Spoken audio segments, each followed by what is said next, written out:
आज का जो हमारा टॉपिक है वो है हुमायूं।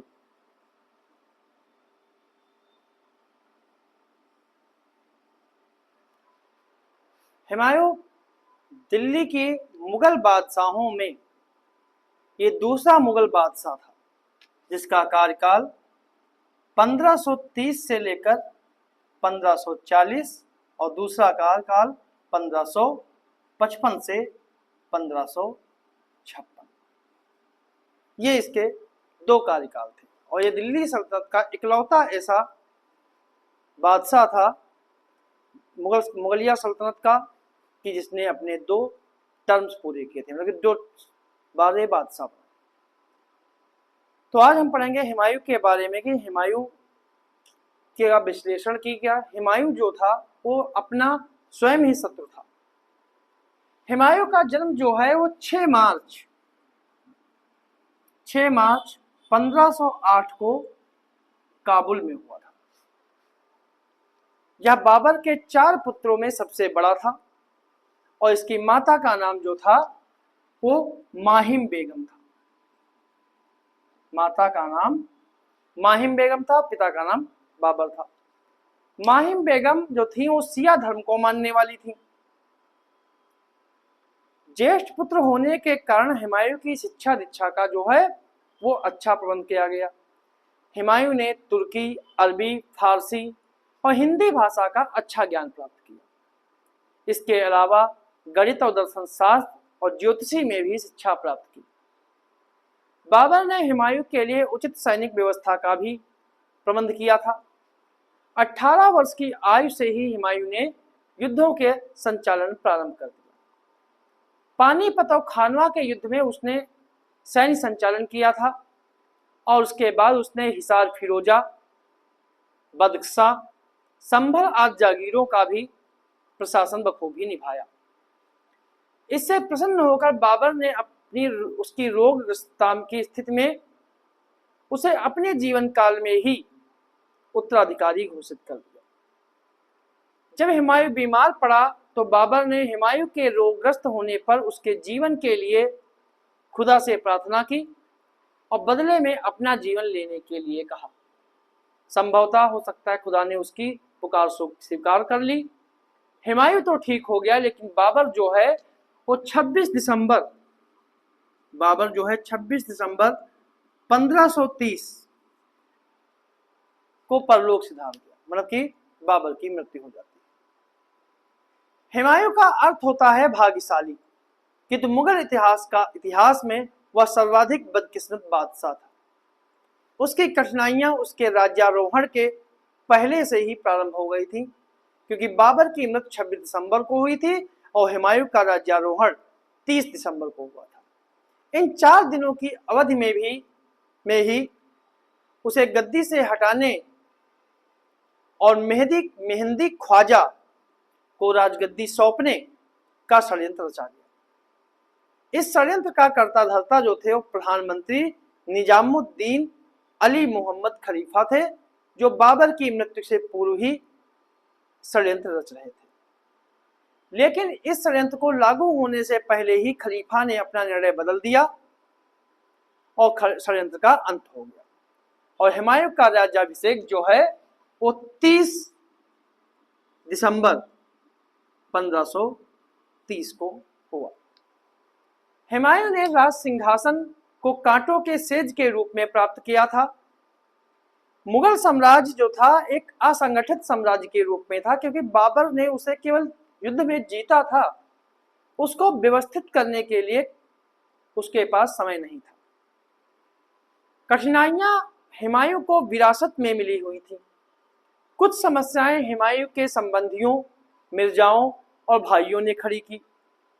उसकी सबसे बड़ी कठिनाई उसके अफगान शत्रु थे, जो उस समय भी मुगल वंश को भारत से निकालने का प्रयास कर रहे थे। इन कठिनाइयों के साथ हुमायूं का अपना व्यक्तिगत चरित्र भी उसकी कठिनाइयों में बाधक बना रहा, मतलब कठिनाइयां जो है बढ़ाते गए।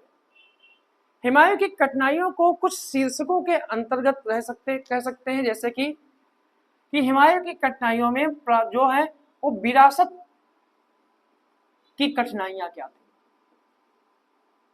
कि हुमायूं को विरासत में कठिनाइयां, हो सकता है कि बाबर ने मुगल साम्राज्य की स्थापना की थी जो एक अत्यंत विशाल साम्राज्य था।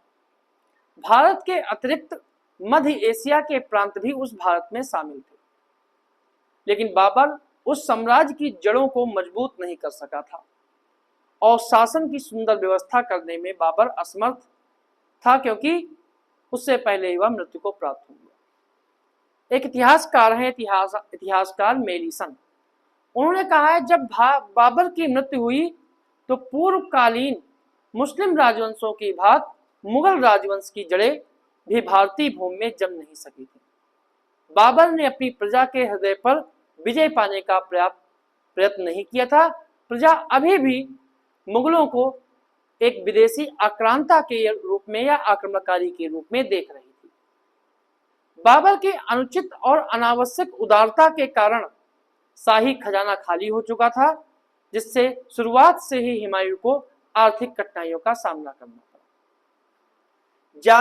सैनिक जागीर व्यवस्था के द्वारा अनेक बड़े बड़े सरदार उठ खड़े हुए थे जो नए सम्राट को आसानी से स्वीकार करने को तैयार नहीं थे और ना ही उसके इशारों पर चलने को तैयार थे, क्योंकि वो जानते थे कि राजा निर्बल और अस्थिर हृदय का है। हुमायूं के कानों में पिता का यह अंतिम उपदेश भी गूंजा करता था कि चाहे उसके भाई अच्छे व्यवहार के योग्य हों या ना, उनके साथ अच्छा ही व्यवहार किया जाना चाहिए। हुमायूं आज्ञाकारी और कर्तव्य परायण पुत्र होने के कारण उसने अपने पिता के उपदेशों की अवहेलना कभी नहीं की, जबकि इस उपदेश को पालन करने में सदैव उसे हानि ही उठानी पड़ी। इस प्रकार कह सकते हैं कि हुमायूं को असंगठित साम्राज्य मिला और अपने विशाल साम्राज्य को संगठित कर वहां सक्षम और कार्यकुशल प्रशासनिक व्यवस्था स्थापित करना हुमायूं के लिए आवश्यक था, किंतु यह कार्य सरल नहीं था। हुमायूं के भाई भी उसकी कठिनाइयों को बढ़ाते थे। हुमायूं के 3 भाई थे, अस्करी, कामरान और हिंदाल। पहला भाई कामरान जो था वो हुमायूं से 6 वर्ष छोटा था। पहले से ही काबुल और कांधार उसके अधिकार में थे। दिल्ली के राज सिंहासन पर उसकी दृष्टि थी। दूसरा भाई अस्करी जो था वो हुमायूं से 8 वर्ष छोटा था और जो हिंदाल था तीसरा भाई, वो अस्करी से 2 वर्ष छोटा था, यानी कि 10 वर्ष। ये लोग तीनों भाई झगड़ालू, उपद्रवी और महत्वाकांक्षी थे, लेकिन इसमें योग्यता और चरित्र बल का अभाव था। लेनपुर का कहना इस बारे में सही है कि सदा से निर्बल और अस्थिर होने के कारण अस्करी और हिंदाल महत्वाकांक्षी व्यक्तियों के हाथ के यंत्र के कारण खतरनाक हो गए। तीसरी कठिनाइयां जो है हुमायूं के रिश्तेदार थे। हुमायूं को अपने सगे संबंधियों से भी कठिनाइयों का सामना करना पड़ा। इसमें उसके रिश्तेदार मिर्जा लोग थे जो तैमूर वंश के थे और बाबर से अपने रक्त संबंध का दावा करते थे। इसमें एक प्रमुख था मोहम्मद जमान मिर्जा। वह हिरात सुल्तान हुसैन बैकरा का पोता था और हुमायूं की सौतेली बहन मासूमा बेगम से उसने विवाह किया था। वह एक अनुभवी सैनिक था, लेकिन महत्वाकांक्षी भी था और दिल्ली का राज सिंहासन प्राप्त करने के लिए उत्सुक था। दूसरा जो था वो मिर्जा मोहम्मद सुल्तान था। वह भी तैमूर सुल्तान परंपरा से संबंधित था। और तीसरा जो व्यक्ति था वो था मेहंदी ख्वाजा, और मेहंदी ख्वाजा जो था वो बाबर का बहनोई भी था और इसे बाबर के प्रधानमंत्री ने राज्याधिकार के लिए चुना भी था, लेकिन आत्मनिर्णय के अभाव के कारण उसने यह अवसर खो दिया था। फिर भी राज्य सैन्य विभाग का प्रमुख बाबर का निकट संबंधी होने के कारण स्वयं को हुमायूं के बराबर समझ लिया था। कुछ अन्य उत्तराधिकारी थे जो चुगताई तुर्क के थे। मुगल राजवंश से उनका संबंध था। बड़ी बड़ी जागीरें प्राप्त होने के कारण वह महत्वाकांक्षी थे और अपने आप को हुमायूं के समकक्ष मानते थे। अतः इनका उचित प्रबंध करना हुमायूं के लिए एक समस्या थी। अगली समस्या अफगानों की समस्या थी कि हुमायूं को प्रारंभिक कठिनाइयों में सबसे प्रमुख समस्या जो थी अफगानों की थी, क्योंकि बाबर ने पानीपत के पहले युद्ध में जो 1526 में हुआ था उसमें अफगानों को ही हराकर भारत का साम्राज्य जीता था। अफगान ये नहीं भूल सके थे कि कुछ वर्ष पहले ही दिल्ली पर उनका अधिकार था। इस कारण उनमें से कई दिल्ली को पुनः अफगानों के अधीन लाना चाहते थे। इब्राहिम लोदी का भाई महमूद लोदी भागकर बिहार चला गया और वहां उसने सभी विद्रोही सरदारों को एकत्र किया। बंगाल का शासक नुसरत शाह खुले तौर से उसकी सहायता कर रहा था।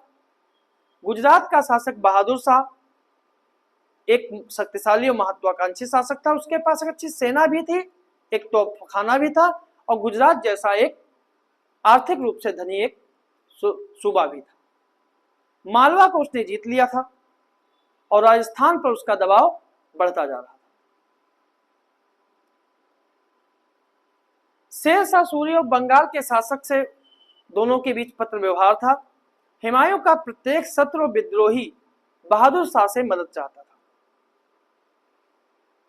शेर शाह सूरी अफगानों को एक शक्तिशाली संप्रदाय के रूप में ढालने की अवसर देख रहा था ताकि उसकी सहायता से शेर शाह एक स्वतंत्र राज्य का निर्माण कर सके और हर वो राज्य का शासक जो जिसे बाबर ने उसका राज्य छीना था वो अपने राज्यों को पुनः प्राप्त करने की प्रतीक्षा में बैठे हुए थे।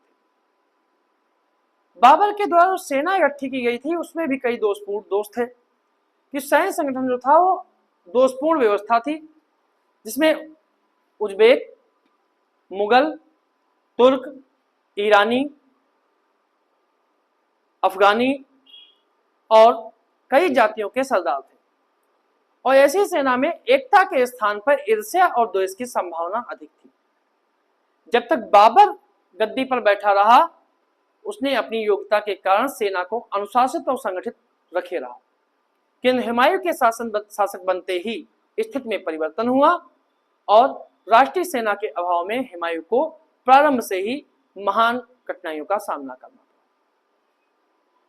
तो बाबर के द्वारा भी जो कुछ विशेष परेशानियां थी वो बाबर ने उसे विरासत में प्रदान की थी, लेकिन इसके अलावा भी कई कठिनाई बाबर ने हुमायूं के लिए एक और समस्या खड़ी की थी जिसके अनुसार बाबर ने अपनी मृत्यु से पूर्व हुमायूं को कहा था कि वह अपने साम्राज्य का विभाजन कर दे और उसके आदेश का एक सारांश ये था कि वह अपने भाइयों के साथ कोई बुराई मत करे, चाहे उसके भाई इसके योगी हों या ना। बाबर ने हुमायूं को साम्राज्य को भाइयों में विभाजित करने को कहा था, अतः हुमायूं ने बाबर की इच्छा के अनुसार साम्राज्य को अपने भाइयों में विभाजित कर दिया। इतिहासकारों के अनुसार ये था कि साम्राज्य को विभाजित करना हुमायूं की सबसे बड़ी भूल थी और इसने अपने प्रतिद्वंदी भाइयों पर कड़ा नियंत्रण रखने की बजाय उसे अपने राज्य का भागीदार बना दिया। सुलेमान मिर्जा को बक्सा में स्थायी पद दे दिया, हिंदाल को मेवात का क्षेत्र दे दिया और अस्करी को संभल जैसी बड़े क्षेत्र दे दिया और कामरान को काबुल और कांधार दे दिया। तो ये था कि हुमायूं ने जो साम्राज्य का जो विभाजन किया वो उसके लिए एक बुरा स्वप्न साबित हुआ। इसका परिणाम ये हुआ कि जो अधिकारी भी थे वो स्वच्छंद हो गए। हुमायूं इस दुष्परिणामों को समझने में असमर्थ रहा जिसके लिए बाबर ही उत्तरदायी था। हुमायूं के इन कार्यों को उसकी व्यवस्था भी बताई जा सकती है क्योंकि हुमायूं ने यह कार्य विभाजन का जो है वो तुर्क मंगोल परंपरा के कारण बाध्य होकर किया। अगर वो ऐसा ना करता तो शायद चारों भाइयों में गृह युद्ध की संभावना बन जाती। ईश्वरी प्रसाद जो इतिहासकार हैं उन्होंने साम्राज्य के विभाजन को हिमालय की भूल माना है उनके अनुसार ये सुविधाएं देना हुमायूं की भूल थी, क्योंकि उन्होंने उसे अफगान पहाड़ियों के परे भू क्षेत्रों से पृथक कर दिया। कारण चाहे कुछ भी हो विभाजन का, हुमायूं की उदारता हो या उसकी बाध्यता हो, परंतु हुमायूं की यह भूल अवश्य थी। राजपूत समस्या भी हुमायूं के लिए थी कि बाबर ने खानवा के युद्ध में राणा सांगा को हरा के राजपूतों की शक्ति को दबा जोर दिया था, किंतु राजपूत धीरे धीरे संगठित होते जा रहे थे। इस बार राजपूतों का नेतृत्व जो है राणा सांगा का पुत्र रत्न सिंह कर रहा था, जो मुगलों को भारत से निकालने के लिए प्रतिबद्ध था। हुमायूं की कुछ व्यक्तिगत दुर्बलताएं भी थी। 23 वर्ष की अवस्था में वह गद्दी पर बैठा, फिर भी उसमें योग्यता का अभाव था। उसमें बौद्धिक योग्यता और साहित्यिक योग्यताएं थीं, लेकिन उसमें सैनिक योग्यता और इच्छा शक्ति का अभाव था। राजनीतिक और शासन व्यवस्था में वह बुद्धिमत्ता से काम नहीं लेता था और किसी भी बात को शीघ्र तय करके और उसे निष्पादित करने की क्षमता उसमें नहीं थी। लेनपोल कहता है कि उसमें चारित्रिक बल और संकल्प शक्ति का अभाव था। विजय प्राप्त करने के थोड़ी देर बाद वह आनंद में डूब जाता था और अपना अमूल्य समय को अफीम के नशे में नष्ट कर देता था। जब शत्रुओं की गर्जना उसके द्वार पर सुनाई पड़ती थी, तब वह युद्ध के लिए पुनः उतरता था। क्षमादान उसका एक बहुत ही बड़ा गुण था। नम्र स्वभाव मिलनसार होने के कारण वह नाजुक वक्त में भी खाने पीने में ही आनंद उठाता था, जबकि उस समय उस युद्ध क्षेत्र में उसे होना चाहिए। उसके चरित्र में आकर्षण तो है, लेकिन कोई प्रभाव नहीं है। जीवन में वह प्रसन्नचित्त था। उसकी वृत्तियां शुद्ध थी, लेकिन उसका संपूर्ण जीवन दुखों से भरा था। लेकिन बादशाह के रूप में हुमायूं जो है वो एक असफल के बादशाह के रूप में सिद्ध हुआ।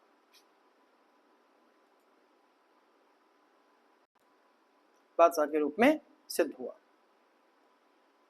क्या स्वयं हुमायूं अपना शत्रु था? आशीर्वाद श्रीवास्तव कहते हैं कि यद्यपि नाम उसका हुमायूं था, जिसका अर्थ होता है भाग्यशाली, किंतु दरअसल वह एक बदकिस्मत बादशाह था, दूसरों के प्रति उदार था, जो एक शासक के रूप में असफल सिद्ध हुआ। स्पष्ट है कि हुमायूं की असफलताओं के लिए जितना उसका चरित्र दोषी था, उतना ही उसका दुर्भाग्य भी दोषी था। विभिन्न भूलें जो हुमायूं ने अपने शासन के आरंभ में की थी, वह अंत में हुमायूं की पराजय और असफलता के लिए उत्तरदायी थी। हुमायूं की असफलताओं के लिए उसके भाइयों में विरोध, उसके चरित्र के दोष बहुत समय तक उत्तरदायी हैं। उसे अपने भाइयों में साम्राज्य का विभाजन प्राचीन तैमूरी परंपरा के कारण करना पड़ा, अन्यथा गृह युद्ध का भय था। उसने गुजरात को जीतने के बाद, मांडू में और बंगाल को जीतने के बाद गौड़ में जो समय व्यतीत किया आराम में, वो उसके लिए बहुत भारी सिद्ध हुआ। भाइयों में से कामरान ने 10 वर्षों में उसके विरुद्ध कोई कार्य नहीं किया, लेकिन कन्नौज के युद्ध के पश्चात कामरान को अपने भाई की योग्यता में विश्वास नहीं रह गया और उसने अपना रास्ता हुमायूं के रास्ते से अलग कर लिया। अस्करी ने हुमायूं के विरुद्ध कभी कोई विद्रोह नहीं किया, बल्कि सभी बड़े युद्धों में हुमायूं के साथ रहा। जब कामरान हुमायूं से अलग हुआ तो अस्करी भी कामरान के साथ चला गया, क्योंकि वह एक मां के पुत्र थे।